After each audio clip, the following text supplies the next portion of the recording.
right, well, here we got this is the driver's side. A little bit different deal. This is I wasn't completely thrilled with the rocker panel that's on the other side. This is the normal style slip-on rocker panel. They go up way up inside on this pinch rail, and you can, if you see these areas right here, these are spot welds. This is how they put the body together. So normally you would punch holes in this and spot weld it here, and also punch some holes down through here, as long as your base metal is still good, and spot weld it there, and by the time you grind the spot welds down to this level, which retains the strength of the spot weld, it's installed. Now this is an old way of doing things now. I guess they still do it that way, but a lot of panels are glued together. I've never done that. I'm a little old-fashioned when it comes to this kind of stuff. Someday I might experiment with the adhesives, but they do glue a lot of panels on, and it's just as good, probably better than this for rust prevention later on, because it seals the panel better. But this is a better slip-on rocker panel. It's just formed better. So anyway, we'll be doing basically the same thing, only we're going to be spot welding it here instead of welding it on the side, on the seams.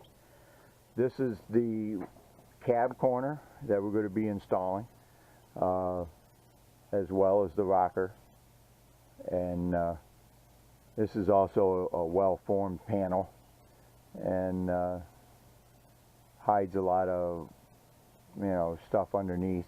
And these panels are designed really because of the way these vehicles rust. The reason why the cab corner on the other side is only this big, first off, you got a door, but also it doesn't rust the same as this side does. So anyway, we're going to be installing these the same way. We're going to be punching holes here, and what we do on this panel is we actually do an indentation. There's another tool that we run along. It's an air tool that we run along, and it puts a indentation like that in the metal, so that this goes against that part right there, and then it's flat when it's done. So there's very little body filler that needs to go on the seam. So it just makes a smoother transition, rather than this lip here, where if I just welded it here flat, the body filler would be way up here by the time I got done making a smooth, flat transition. So that's the reason for that. A little bit extra work, but it makes a little bit better repair, all in all. All right, we're not going to bore you with a lot of the details. I'll show you the tool when we start that, and the same tool also punches the holes for the spot welds. So, okay, we'll catch you later. All right, and here's the holes that we're going to spot weld into, okay? And we also have ground, where the spot welds are going to go. And one of the things that I need to do is buy a new punch and flange tool. The one that I have apparently does not want to work anymore. So anyway, we drilled the, I mean, without that, you just drill them. You just drill the holes. So we got that done. And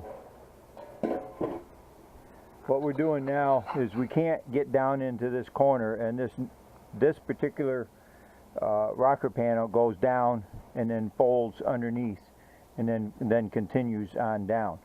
So we're going to use a spot sandblaster. That's what this is. This uses what they call Black Beauty. It's not actually sand. It's anthracite. And we use that also in several different areas where we can't get a grinder or get an abrasive pad. So that's our little update there, and we're just going to show you in this video some things that I didn't do in the last video. All right? Okay. All right.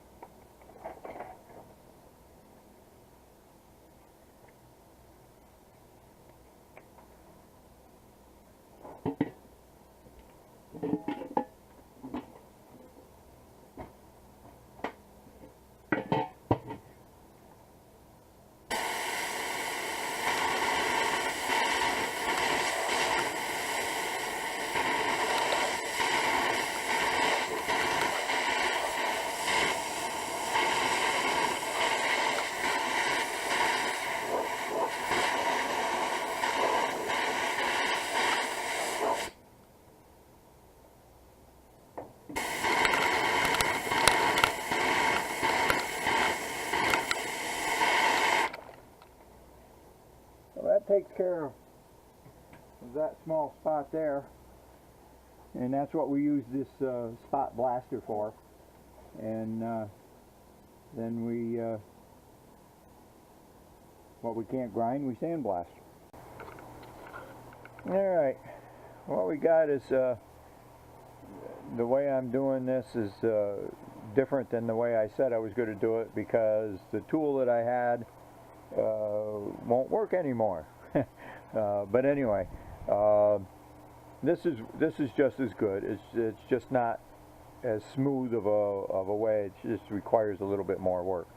So it's still, you can see the spot welds, you know, that I did, and they've been ground back down. So now we fill this, you know, this way here, just to smooth this lip out. You won't notice it when it's done. This is the way it's been done for many years. It's just there's different ways of doing it, better ways than this. This is just my way that I'm doing this particular job, at least. The rocker panel is in, still has to be finished off. We've got to finish off this area in here, got to finish off this area up in here, but I got to take the door off in order to do that. So when I take the door off to change it, I will do that, and it's also got to be finished off in this area here.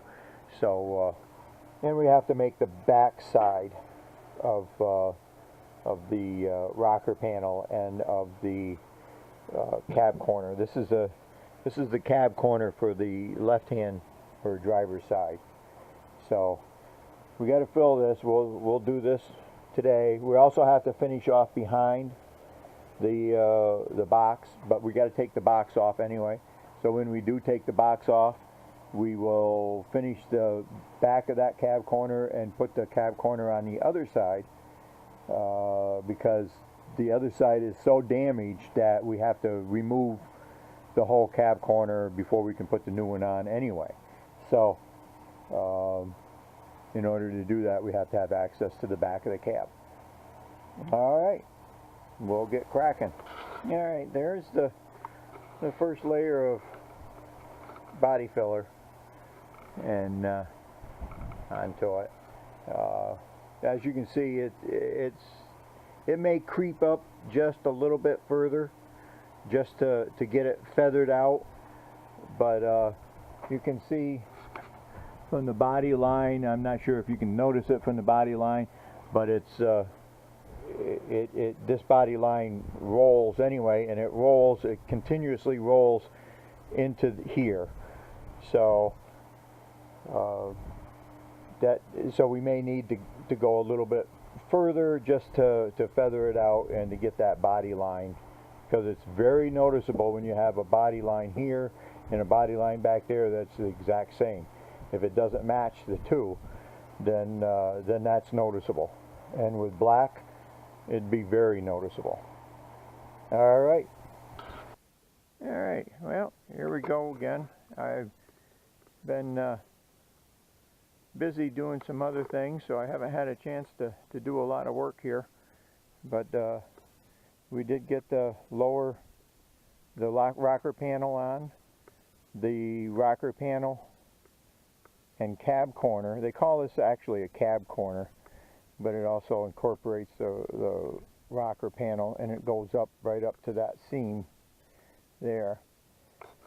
We've got basically the rear of this of the box done. Still needs to be sanded down and prepped for paint onto it. So what we're going to be doing now is working on this side.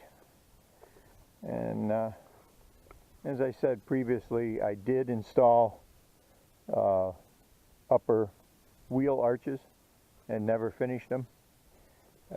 Just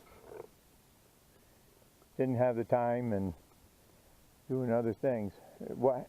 This side of the box, which is notorious, the right hand side of a vehicle is always worse than the left hand side because of the shoulder of the road and all the debris that's on the shoulder.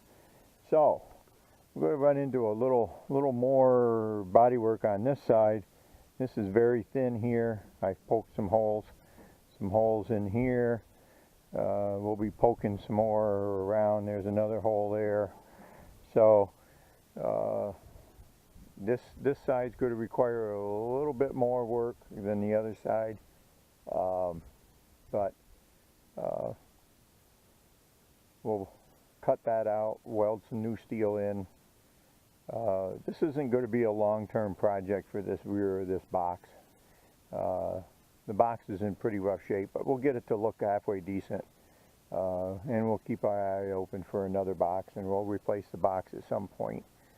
And of course we have to do this cab corner here and repair the lower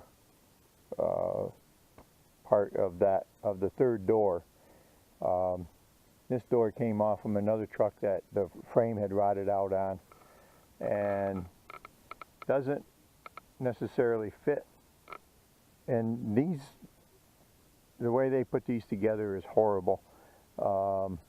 They're almost a non-adjustable hinge, at least not an easy adjustment. You can see where it just doesn't match up well here. Really wide gap up there and a thin gap down there, which doesn't help any. Plus this could be a little out of shape because of the accident that the Explorer hit me. But we'll show you the kind of hinge that they have here. They're a welded hinge. Everything here is welded here and welded here.